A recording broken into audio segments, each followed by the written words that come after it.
आज हम लोग यूनिट 8 स्टार्ट करेंगे। यूनिट 8 है डी ब्लॉक और एफ ब्लॉक के तत्व। एमपी बोर्ड में यह इकाई 5 नंबर की है। इसमें एक वस्तुनिष्ठ प्रश्न और 4 नंबर का एक सैद्धांतिक प्रश्न आता है।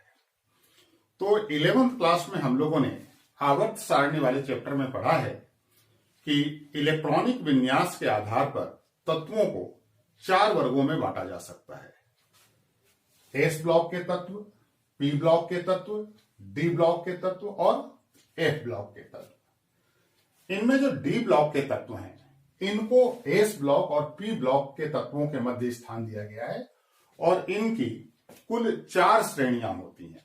3D श्रेणी, 4D श्रेणी, 5D श्रेणी और 6D श्रेणी।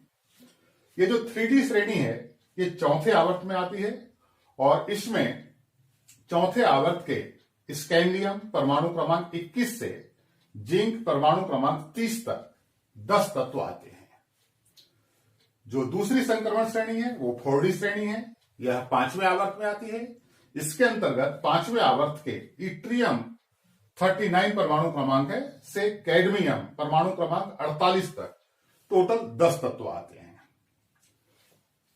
नेक्स्ट है 5D श्रेणी। यह 6वें आवर्त में आती है। तो इसमें 6वें आवर्त का लैंथेनम परमाणु क्रमांक 57 है और उसके बाद के 14 तत्व एफ ब्लॉक के अंतर्गत आते हैं और इस प्रकार परमाणु क्रमांक 57 के बाद 14 तत्व अगर जोड़िए तो वो परमाणु क्रमांक 71 हो जाता है। तो फिर परमाणु क्रमांक 72 ये फिर से डी ब्लॉक के तत्व के अंतर्गत आ जाता है। तो इसमें लैंथेनम 57, हैफनियम परमाणु क्रमांक 72 और वहां से आगे परमाणु क्रमांक 80 तक मरकरी, ये 10 तत्व आते हैं। इसी प्रकार जो 6D श्रेणी है वो 7वें आवर्त में आती है। यह श्रेणी अभी अपूर्ण है। जो नए तत्वों की खोज हो रही है उन्हें यहां स्थान दिया गया है।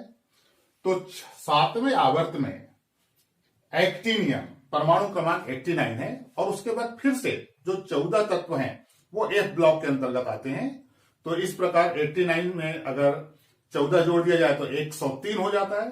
तो फिर 104 के से डी ब्लॉक के तत्व स्टार्ट होंगे। तो इस प्रकार हम एक्टिनियम परमाणु क्रमांक 89, उसके बाद रदरफोर्डियम परमाणु क्रमांक 104 और उसके आगे फिर जैसे डबनियम है 105 और जितने भी नए तत्व हैं वो इसके अंतर्गत आते हैं। तो डी ब्लॉक के तत्वों का अध्ययन हम 4 श्रेणियों में बांटकर पढ़ते हैं। अब एफ ब्लॉक के तत्वों को आवर्त सारणी के नीचे स्थान दिया गया है। जब 6s में 2 इलेक्ट्रॉन भर जाता है तो इलेक्ट्रॉन 4f में जाता है और इसी प्रकार जब 7s में 2 इलेक्ट्रॉन आ जाता है तो इलेक्ट्रॉन 5f कक्षकों में भरे जाते हैं। इस प्रकार जो f ब्लॉक के तत्व हैं उनकी 2 श्रेणियां हैं, 4f श्रेणी और 5f श्रेणी।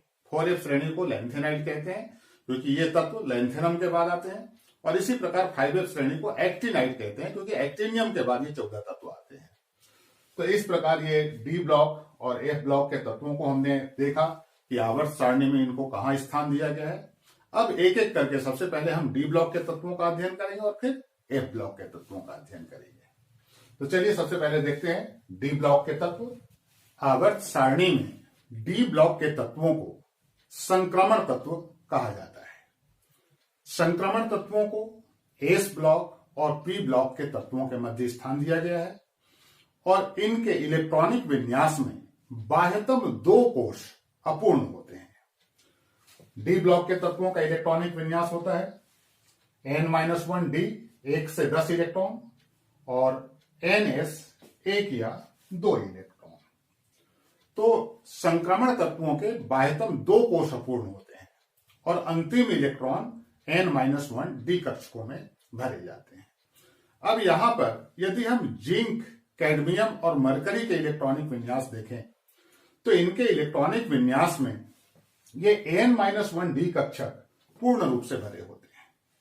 तो इस प्रकार जिंक, कैडमियम और मरकरी को सामान्यतः संक्रमण तत्व नहीं माना गया है। इनको लाक्षणिक संक्रमण तत्व कहते हैं क्योंकि इनके N-1D कक्षक पूर्ण रूप से भरे होते हैं। तो इस प्रकार हम कह सकते हैं कि सभी संक्रमण तत्व डी ब्लॉक के तत्व हैं, लेकिन सभी डी ब्लॉक के तत्व संक्रमण तत्व नहीं है। और एमपी बोर्ड में यह प्रश्न के रूप में पूछा गया है कि सभी संक्रमण तत्व डी ब्लॉक के तत्व हैं, लेकिन सभी डी ब्लॉक के तत्व संक्रमण तत्व नहीं है। इस कथन की पुष्टि कीजिए। या इसी प्रश्न को ऐसा भी पूछा गया है कि सामान्यतः जिंक, कैडमियम और मरकरी को संक्रमण तत्व नहीं कहते हैं, क्यों? तो उसके उत्तर में हमें इतना देना पड़ेगा जितना भी हम लोगों ने देखा। अब हमारे सिलेबस में प्रथम संक्रमण श्रेणी 3D श्रेणी है। तो सबसे पहले हम देखते हैं 3D श्रेणी के अंतर्गत आने वाले तत्व और उनके इलेक्ट्रॉनिक विन्यास। तो सबसे पहले आता है स्कैंडियम, परमाणु क्रमांक है 21, इसके 3D में 1 इलेक्ट्रॉन, 4s में 2 इलेक्ट्रॉन।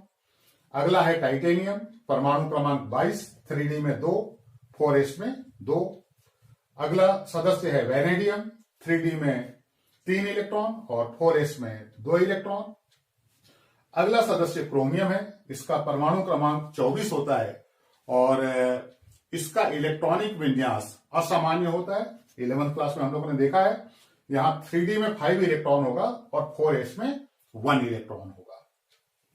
अगला सदस्य मैंगनीज, परमाणु क्रमांक 25, 3D में 5 और 4s में 2 इलेक्ट्रॉन। अगला है आयरन, परमाणु क्रमांक 26, 3D में 6 और 4s में 2। अगला कोबाल्ट है, परमाणु क्रमांक 27, 3D में 7 इलेक्ट्रॉन और 4s में 2 इलेक्ट्रॉन।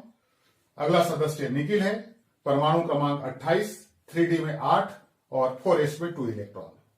और फिर जो अगला सदस्य कॉपर है, परमाणु क्रमांक 29, उसका भी असामान्य इलेक्ट्रॉनिक विन्यास होता है। तो यहां पर 3D में 10 इलेक्ट्रॉन और 4s में 1 इलेक्ट्रॉन होता है। और अंत में है जिंक और परमाणु क्रमांक है 30, 3D में 10 और 4s में 2 इलेक्ट्रॉन। तो इस प्रकार प्रथम संक्रमण श्रेणी के जो सदस्य हैं ये हमारे सिलेबस में है और इनके इलेक्ट्रॉनिक विन्यास के आधार पर आगे हम कई प्रश्नों का उत्तर समझेंगे। तो आगे हमको देखना है प्रथम संक्रमण श्रेणी के तत्वों के सामान्य गुणधर्म। इनके गुणधर्म पर कई अलग अलग प्रकार के प्रश्न बनते हैं जो बहुत ज्यादा इंपॉर्टेंट हैं और परीक्षा में आते ही हैं, कभी वो मिस नहीं होते हैं। तो आगे हम लोग प्रश्न उत्तर के रूप में इस अध्याय का अध्ययन करेंगे और उसमें ये जो इलेक्ट्रॉनिक विन्यास है ये आपको याद रहना चाहिए, क्योंकि अधिकांश प्रश्नों के जो उत्तर हैं वो हमें इलेक्ट्रॉनिक विन्यास के आधार पर ही समझने हैं। तो आज के लिए इतना ही। अगले वीडियो में हम लोग ये प्रश्न उत्तर देखेंगे, डी ब्लॉक के तत्वों, संक्रमण तत्वों के सामान्य गुणधर्मों पर आधारित प्रश्न और उसके उत्तर। आज के लिए इतना ही।